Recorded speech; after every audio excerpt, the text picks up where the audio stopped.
came too easy to him too early. I just don't think he likes to train, and he may be following somewhat in that same pattern. But he looked like he was in good shape for this one. Well, they said he looked really good to me. He trained away from home this time and did some things different. The top athletes in the Olympics, if you go almost every one of them had a setback. They worked harder. The ones that got it easy and everything else, there's very seldom that make that Olympic level. Yeah.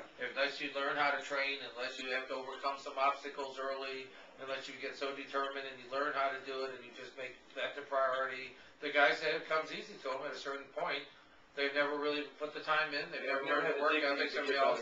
And if you go down there, almost every single one of these Olympic athletes had some kind of setback, had some kind of crisis in their life, and that's what taught them a lesson, and they learned what they do. They got what they have to do to survive and what it takes to be the best. So I'm still thinking, too, about what you said about you only get so many shots, because I've always believed that. There's a couple gyms that I go to that I know when they spar, they're stand-up all day long. They don't want to wear headgear. You know, they're used to it. Well, headgear doesn't protect you from that anyway much. It's better than not having headgear. You only get so many of them. Well, some people think it makes it worse because it spreads it out. And it's there's so many arguments on everybody else's now. It still softens it. You don't get your head wrung as bad, but you get this big thud instead of a small thud. The biggest problem I ever ran into, I've done a lot of sparring both ways. In all fairness, I prefer to spar without headgear. But one of the things I think we do successfully at my gym, and we did at Jay's before that, was we tend to get a group together and explain the difference between sparring and fighting. So we can get a lot of productive, high-intensity training going, but we're not leaving people with concussions, and we're not leaving their career in the gym. Well, that's what we do a ton of. We get most of our practice in with drills. Because even when we catch a guy accidentally, even when you catch a guy accidentally, we'll step back. Right. Good. You don't follow it up with the guy understands not to be got him out. So take a second. Make sure. Jim, what do you think a good percentage of your training should be with sparring? What do you mean? How much of your sparring? How much every week of your total time training should be with sparring versus drilling? Yeah, or just doing the rest of it. Okay. Is it 10%, 20%, 80%, 50% when you get ready to fight? I usually do 20, 25% would be about where I would put them at, because I don't want them to get all beat up either, you know. But it depends on the level of the fighter too. I mean, if it's a brand new guy he needs to find out what it's like, you know, to get hit, and then it's somebody who's been doing it a lot longer, they're not going to be surprised the first time. So Steve, what do you think? I'm on about 20, 25%. I'm probably closer to a third. 33%? Yeah, about of your total training? About a third of it, when you're getting close to a fight, yes.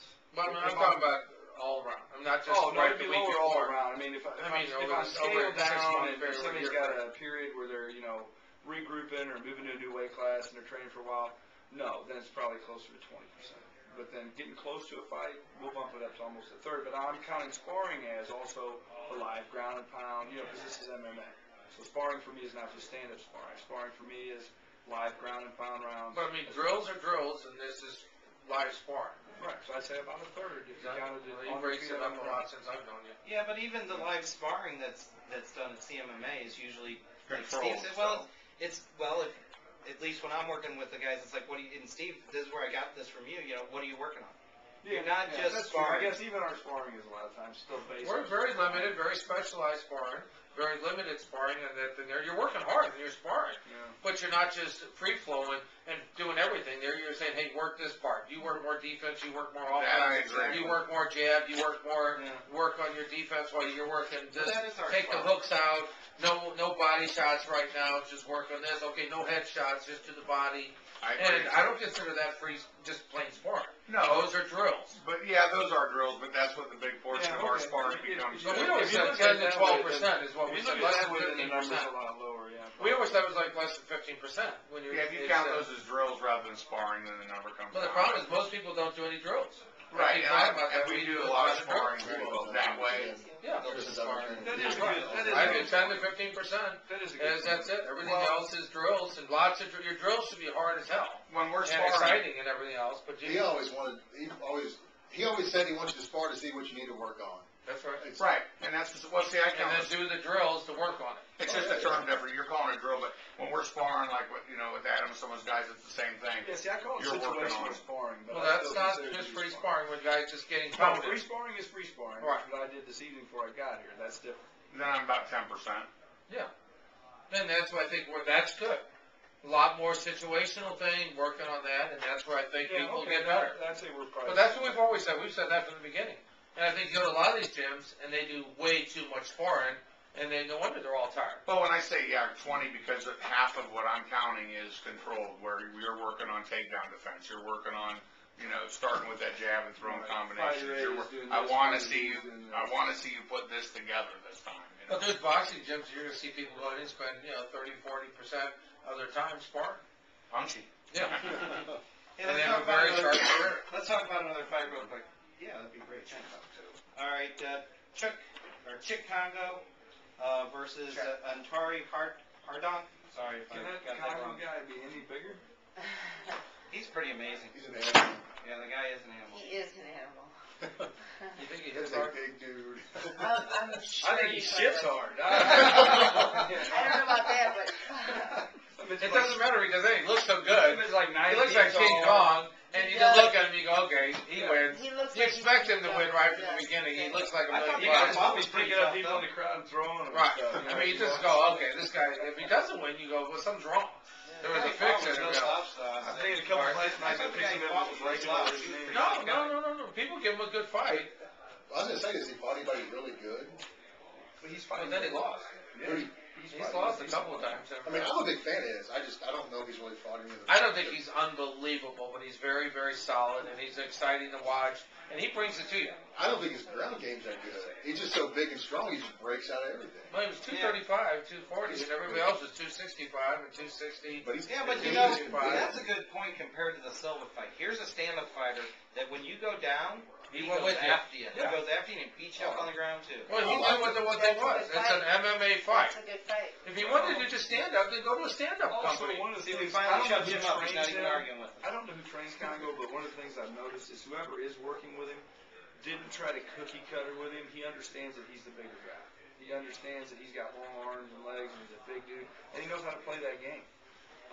When he's on the ground, he stays in a situation where it's to his benefit. So somebody that's training him either has other big guys or knows how to teach a big guy to fight. I mean, how would he do against like Brock Lesnar? Well, he's going to get killed. But, Brock's going to eventually, guys his size are going to kill him all. I don't know. I don't know. I don't like Brock. It's going to be I so don't think hard he's to that beat hard. it. I don't think he's When you got a that good. 285-pound guy coming in there against a 235-pound guy. Man, it's going to take Chris Gideon to take him. No, I'll be sick then. When these guys are coming, these guys are sick. They're coming in, they're big, they're strong, they're athletic. You're getting some big, strong guys come in there. People don't think about that he cuts weight before the fight. Yeah, And he's then when he 280. gets in the ring, He's Put on 280, 15 285, pounds. 15, 20 pounds. he's a big dude. So this guy's 235 walking around, that's what he fought at, and the other guy's 280. That's a huge difference. That's what I'm saying, is how are you going to compare that? I think they need to start another division, 225 or something. Yeah, oh, I And then, totally. or 235 or something like that, and even super Women's heavyweight. division. Yeah, I think that's a good idea. A men's division? Women's division. Oh, in the UFC? Oh, yeah. Yeah, totally. I totally agree. Especially, or even. Oh, I got to see that at least Cyber in the- fight since Have they that, done it too. in the WEC? What an embarrassment. there women's? I think there is Yes, a they women's were. WEC, because I know Tina That was horrible. Corona, she fights in one of them. I know Tap Out or one of them. Yeah, no, that's the other one. That's, She's a strike force. Who, That's no, it was the- that not one Strike Force, but network. It was on the But main WEC now has room that since they Strike moved Force. the 180s and. Strike force is on Showtime. network. The one that was doing who's the big Kimbo? She fought on the same show as Kimbo, Right. but that was not, is that Strike Force? No, No, that that's was, what you see they're going on. they're gone. Oh, are they? We're still on the. Bankrupt. Actually, Strikeforce, I think, has picked up their territory. Right, yeah, we've got some of the same fighters. And I don't know if it's all of them, but I know that was what I heard. They didn't want all of them, they don't want Kimbo.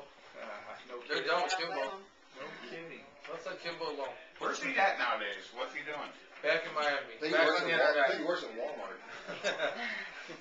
Well, the problem was you had people that wanted to promote him from a marketing point of view. He was scary and everything a marketing guy would just get excited about. The problem was that they surround themselves with yes men and nobody listened to anybody that knows anything about fighting. The guy wasn't at a high level of skill. Even though Boss Root was training him, they did an interview and Boss was like, look, he's not that good. I mean, I've seen it in print. So he didn't lie to anybody. So, they decided that he was suddenly at an elite level. He wasn't. And then they put him against a kid that wasn't even close to an elite level. And the kid showed that. It was over. Sorry. Smoke and mirrors. Last fight to talk about was the Chris